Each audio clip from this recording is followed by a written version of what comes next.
ચડવા દે એટલે એમાં શું છે ભાઈ બાજુ છે તારી હું છે નહીં વિડિયો ચડતા ઉતારે હે વાંધો નહીં વિડિયો હું છે અમે હે તમે એટલે એમ કે ના ચડવા અરે તને કોઈ કુવા પર ચડતું નહીં આ કર્યું આ ગામના આમને કોઈ તો કાકા નું દીપા ભાઈ નહીં કામ તો ફરી ના જાય બધા ભરી આલે પાણી કોઈ ના પાડે એટલે નહીં ચડવા દેવાના એટલે ગામમાં ચડતા જ નહીં ગામમાં કોઈ ચડતું નહીં શું નામ તમારું માર નામ ભલે બી માર નામ દેવી બેન હે લે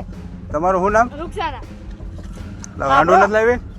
એ મને ખબર હે હું અહીંયા ચડીશ શું થશે એમ નહીં એમની હું અહીંયા ચડીશ શું આ થશે તો છોડી દેજો ગામમાં જઈને કે આવ અહીંયા હું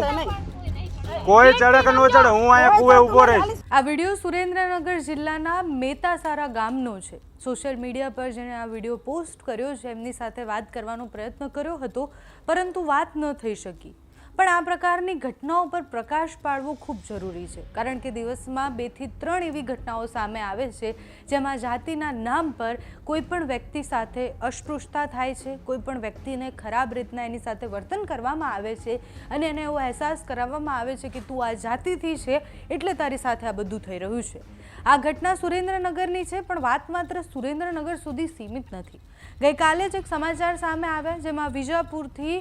વિજાપુરના તાલુકામાં માઠી ગામના સેનમાં વાસમાં રહેતા ભાવિક રમેશભાઈ રાવતે એક ફરિયાદ કરી ફરિયાદ એ 10 મેની ઘટના પર હતી 10 મે એમના નાના ભાઈ મયંકના લગ્ન હતા સવારે 8:30 વાગે ઘરેથી વરઘોડો નીકળ્યો વરઘોડા પર વરરાજા બેઠા હતા આ વરઘોડો જ્યારે ગામના ચોકમાં ડેરી પાસે પહોંચ્યો ત્યારે 2 શખ્સો આવે છે જેનું નામ છે યુવરાજસિંહ મંગાજી ચૌહાણ અને નિકુલસિંહ કાલાજી ચૌહાણ ત્યાં આવે છે અને પછી ત્યાં ઊભેલા બધા જ લોકોને ધમકાવવાનો પ્રયત્ન કરે છે વરઘોડો ત્યાં નીચે ઊભો રાખી દે છે અને પછી એવું કહે છે કે આ વરઘોડો બંધ કરી દો તમારે વરઘોડા શાના નીકાળવાના હોય વરઘોડા તો માત્ર દરબારો જ કાઢી શકે આવું કહી અને પછી એ વરરાજાને ત્યાં લાફો ઝીકી દે છે એના પછી ઝપાઝપી શરૂ થાય છે ભાવિકભાઈ વચ્ચે પડે છે અને પછી એમને પણ લાફો મારી દે છે અને પછી આખી ઘટના પોલીસ સુધી પહોંચે છે પોલીસ FIR નોંધે છે અને પછી એ બંને વ્યક્તિ જે છે ભાવિક રાવત દ્વારા જે ફરિયાદ કરવામાં આવી છે એ પ્રમાણે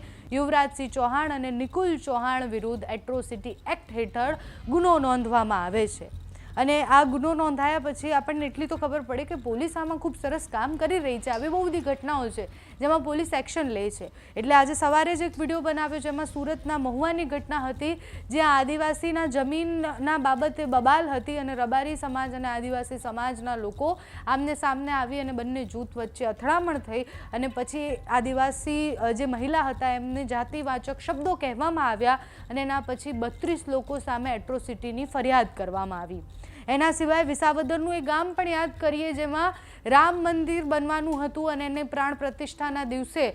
ત્યાં રહેતા જેટલા પણ દલિત લોકો હતા એ બધાને એવું કહેવામાં આવ્યું કે તમે તમારો થાળી વાટકો અને ગ્લાસ અલગ લઈને આવો તમે વિચારો કે આપણે કઈ સદીની વાત કરી રહ્યા છીએ આ આજના જમાનાની અત્યારની વાત છે કે ગામડાઓમાં હજી પણ આ થઈ રહ્યું છે એટલે આ જે પહેલી ઘટના બતાવી એ પાણીના કૂવા પાસે નથી જવા દેતા કે તમે આ જાતિમાંથી આવો છો એટલે તમારે પાણી ભરવાનો અધિકાર નથી તમે મંદિરમાં પોતાની થાળી જાતે લઈને આવો કારણ કે તમે આ જાતિમાંથી આવો છો તમે નબળા છો એવું કહેવામાં આવે છે તમે જો આ જાતિમાંથી આવો છો આવા અઢળક વિડીયો રોજ જોઈએ છીએ પોલીસ આમાં કાર્યવાહી કરે છે એટલે એટ્રોસિટીના કેસ નોંધાય છે એમાં ફરિયાદ થાય છે એના પછી પોલીસ કાર્યવાહી કરે છે પણ આપણે એ વિચારવાની જરૂર છે કે આપણે સમાજ તરીકે ક્યાં છીએ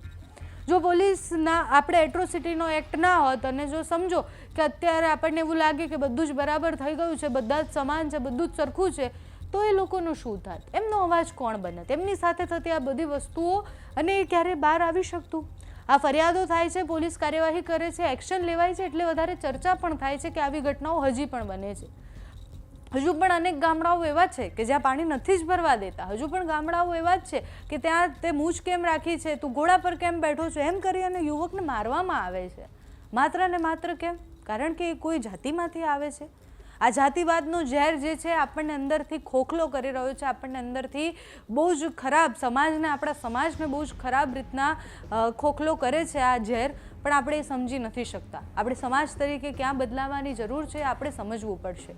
તમારું આ બધી જ ઘટનાઓને લઈને શું માનવું છે અમને કમેન્ટ્સમાં જણાવજો અત્યારે આ વિડીયોમાં બસ આટલું જ જો તમે અમને યુટ્યુબ પર જોઈ રહ્યા હોય તો સબસ્ક્રાઈબ કરજો ફેસબુક પર જોઈ રહ્યા હોય તો ફોલો કરજો અમારા આ વિડીયોને લાઈક અને શેર કરજો